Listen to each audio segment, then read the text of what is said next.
নমস্কাৰ বন্ধুসকল, welcome to my YouTube channel Deepak জবলাৰ। আজি পুনৰ আপোনালোকৰ বাবে অসম চৰকাৰৰ আণ্ডাৰত মুকলি হোৱা কিছুমান চাকৰি লৈ আনিছোঁ।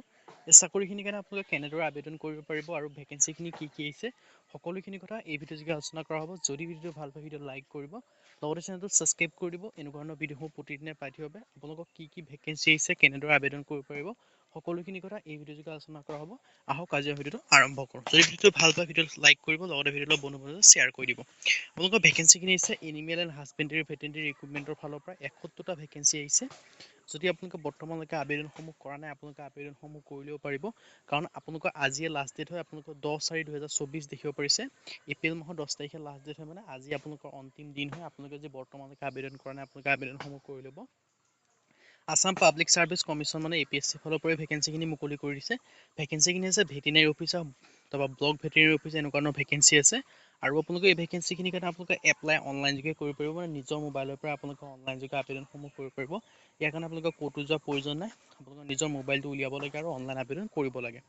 আৰু ইয়াত আপোনালোকে দেখিব পাইছে ভেটেনেৰী অফিচাৰ, ব্লক ভেটেনেৰী অফিচাৰৰ 71টা ভেকেঞ্চি আছে। কেটেগৰী আছে আপোনালোকে ভেকেঞ্চিখিনি দেখিছে UR কেটেগৰী 37টা, OBC MBC কাৰণে 19টা, SC কাৰণে 5টা, ST P কাৰণে 7টা আৰু ST হিলৰ কাৰণে 3টাকৈ ভেকেঞ্চি আছে। লেটেষ্ট নটিফিকেশ্যন আপোনালোকে দেখিব পাইছে। পে স্কেল আপোনালোকক দিয়া হ'ব 30,000 পৰা 1,10,000 টকা পৰ্যন্ত। লগতে গ্ৰেড পে পাব 12,700 টকা। নেম অফ ডিপাৰ্টমেণ্ট আপোনালোকে দেখিব পাইছে এনিমেল হাজবেণ্ডেৰী ভেটেনেৰী ডিপাৰ্টমেণ্টৰ পৰা ভেকেঞ্চিখিনি আহিছে। ইলিজিবিলিটি ক্ৰাইটেৰিয়াখিনি আপোনালোকে ধুনীয়াকৈ দেখিব পাৰিছে। The candidate should not be as less than 21 age, মানে আপোনালোকৰ বয়সৰ সময়সীমা 21 পৰা 38 বছৰৰ ভিতৰত হ'ব লাগিব। তাতকৈ বেছি হ'লে আবেদন কৰিব নোৱাৰিব, বা তাতকৈ কম হ'লেও আবেদনসমূহ কৰিব নোৱাৰিব। আৰু লগতে আপোনালোকে এজ ৰিলেক্সেশ্যনসমূহ পাব। SC SC কাৰণে 5 বছৰকৈ, মানে 43 বছৰলৈকে আবেদন কৰিব পাৰিব।